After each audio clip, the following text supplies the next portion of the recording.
Good morning दोस्तों, कैसे हो आप सब। और अभी सुबह के 8 बजे हुए हैं। मैं ऑफिस के लिए रेडी हो चुकी हूँ। आज मेरी मिड शिफ्ट है तो बस निकल रही हूँ। बहुत भूख लग रही है, अभी उठी हूँ 5 मिनट पहले ही। बस जल्दी जल्दी ऐसे ही तैयार हो गई क्योंकि जाना है ना, इसलिए। तो ठीक है, फिर रास्ते में मिलती हूँ आपसे। बड़ी मिन्नतों के बाद मेरे घर की बहुत देर से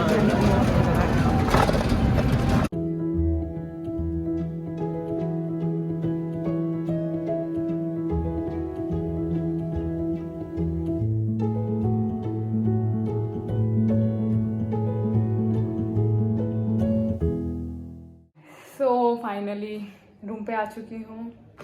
और आज का दिन मेरा बहुत अच्छा था। वहीं पे खाना खा पी के आ गई मैं।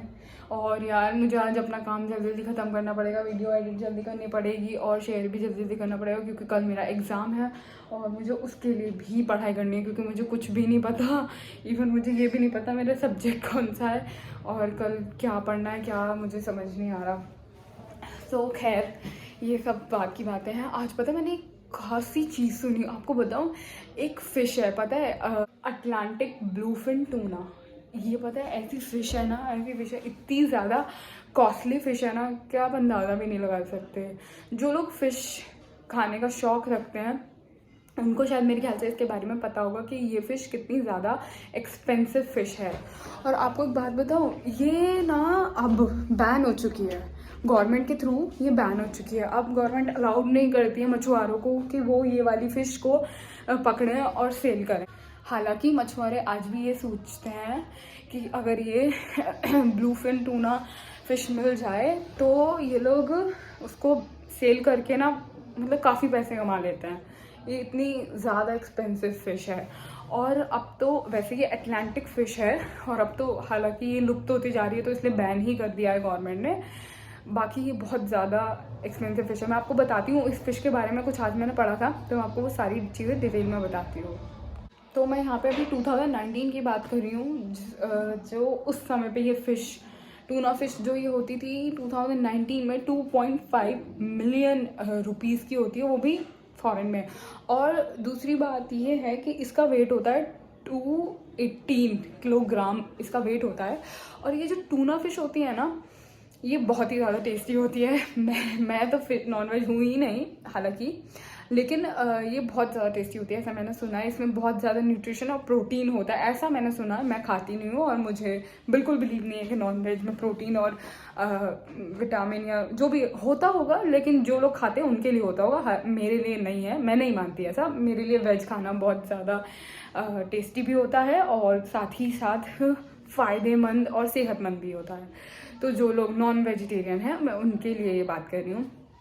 अब तो टूना फ़िश हालांकि मिलती ही नहीं है, लेकिन उस टाइम पे जब मिला करती थी तो लोग बहुत ज़्यादा एक्सपेंसिव होने की वजह से इसे अफोर्ड नहीं कर पाते थे। तो इसलिए सेलर्स जो होते हैं उन्होंने रखनी बंद कर दी, क्योंकि जब कोई अफोर्ड ही नहीं कर पाएगा तो कोई क्यों ही उसको रखेगा।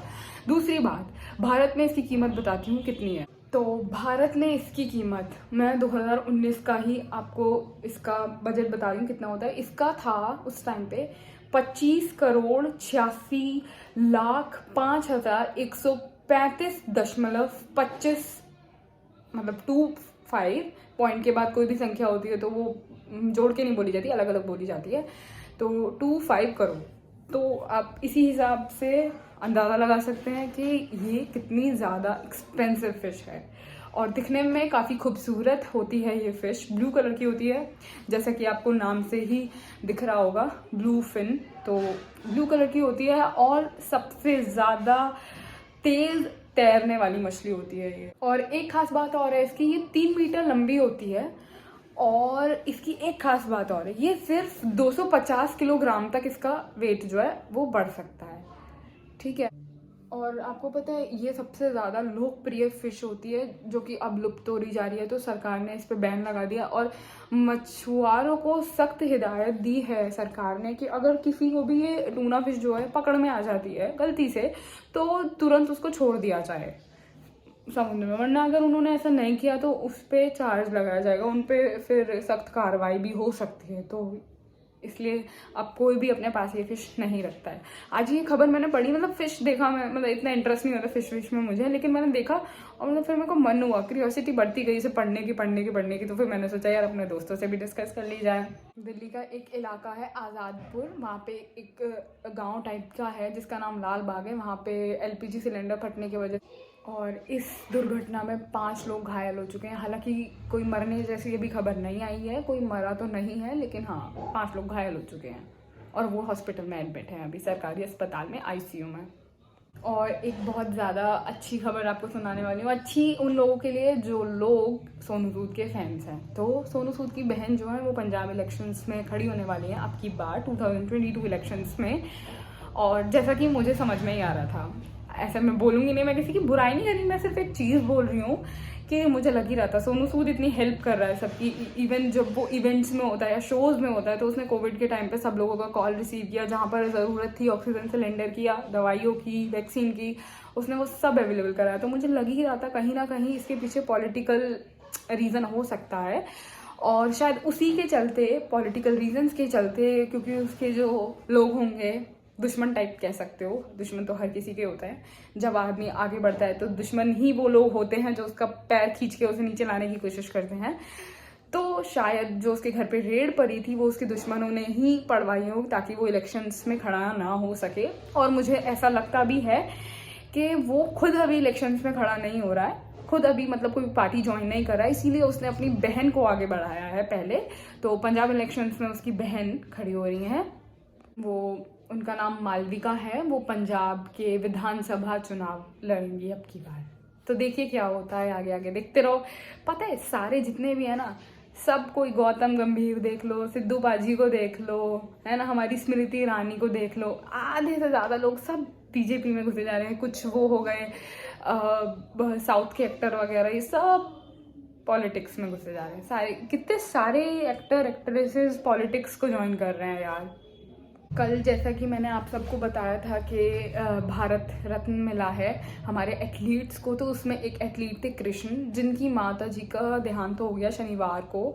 तो वो अपना अवार्ड कलेक्ट नहीं कर पाए और वो नहीं जा पाए क्योंकि उनकी माँ की देहांत की खबर सुनते ही वो वापस लौट गए, तो वो अपना अवार्ड नहीं जाकर ले पाए रामनाथ कोविंद जी से। तो एक ये बड़ी बेहद दुखद खबर है। तो मेरी उनको दिल से दुआ है कि आंटी जी जहाँ भी हों वो खुश हों, आगे कहीं भी जाएं, आगे बहुत अच्छी जगह जाएं। भगवान से बस यही प्रार्थना है उनकी आत्मा को शांति मिले। जैसा कि मैंने आपको कल बताया था कि नरेंद्र मोदी क्रिप्टो करेंसी पे जल्द ही बैठक करने वाले हैं, जो कि बैठक हो चुकी है। आज उनकी बैठक हुई थी, उन्होंने उस बैठक में क्रिप्टो करेंसी से रिलेटेड बहुत सारे डिस्कशन किए हैं, जिनमें से एक बात इस पर हुई थी अनरेगुलेटेड क्रिप्टो क्राइम जो बढ़ रहा है। अनरेगुलेटेड क्रिप्टो बाजार जो है उस पर चिंता जताई है, जिसमें मनी लॉन्ड्रिंग और टेरर फाइनेंसिंग जो होता है, मतलब इसका मतलब है कि जो क्राइम होते हैं ना, जैसे कि ऑनलाइन क्राइम होते हैं, जैसे कोई भी होता है आपका ATM का नंबर ले लेता है और बोल देता है कि हम इस बैंक से बोल रहे हैं, तो ये साइबर क्राइम में आता है। तो बेसिकली उन्होंने इस चीज़ पे बात करी है कि जो इसमें क्रिप्टो करेंसी में भी बहुत तरीके के क्राइम होते हैं। हालांकि मुझे शेयर मार्केट में इतना इंटरेस्ट नहीं है, तो मुझे इसकी इतनी नॉलेज भी नहीं है, बट मुझे जो थोड़ी थोड़ी चीज़ें पता है बस मैं वो ही बता रही हूँ। तो उसी चीज़ के लिए बात करिए कि इस सब चीज़ में हम कोई घोटाला नहीं होने देंगे और किसी भी तरीके की कोई भी गड़बड़ी नहीं होने देंगे। तो क्रिप्टो करेंसी यूज़र जितने भी हैं जो या फिर शेयर मार्केट में काम करते हैं, तो उनसे मेरी ये एक स्पेशल रिक्वेस्ट है कि वो लोग ये सब चीज़ें इस्तेमाल करें, यूज़ करें, बट एक ध्यान में, मतलब ध्यान में इन द सेंस कि बहुत ही ज़्यादा देखभाल के, क्योंकि आजकल साइबर क्राइम बहुत बढ़ रहे हैं, जैसा कि आप लोग जानते हैं, ये तो बताने की ज़रूरत ही नहीं है।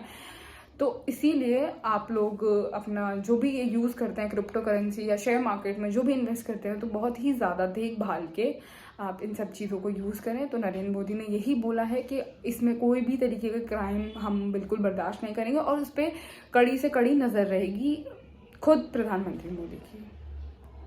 और अब बात कर लेते हैं अपनी मिस कंगना रनौत जी की।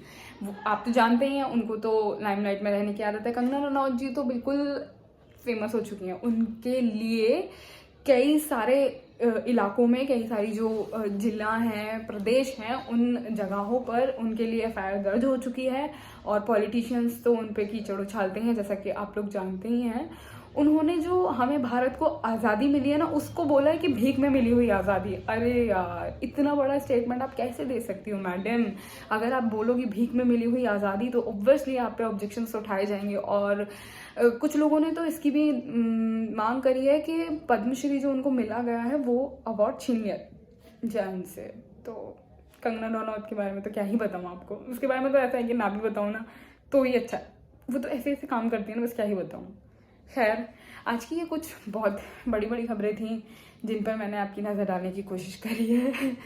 बाकी आप जैसा कि जानते हैं, मध्य प्रदेश में पीएम का एकदम बढ़िया करके दौरा चल रहा था। गाइस गाइस गाइस, मैं बहुत ज़्यादा खुश हूँ। पता है क्यों? क्योंकि ना अभी मेरे सर का मैसेज आया, पता है यार, आज रात संडे है, आज रात 11 बजे मेरा शो आने वाला है सनसनी पे, मैं आने वाली हूँ आज। ये I am so excited, so excited.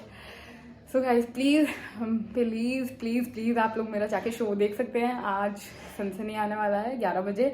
मैं उसका लिंक अपनी वीडियो के साथ ही शेयर कर दूंगी और आप लोग यूट्यूब पर भी मुझसे देख सकते हैं।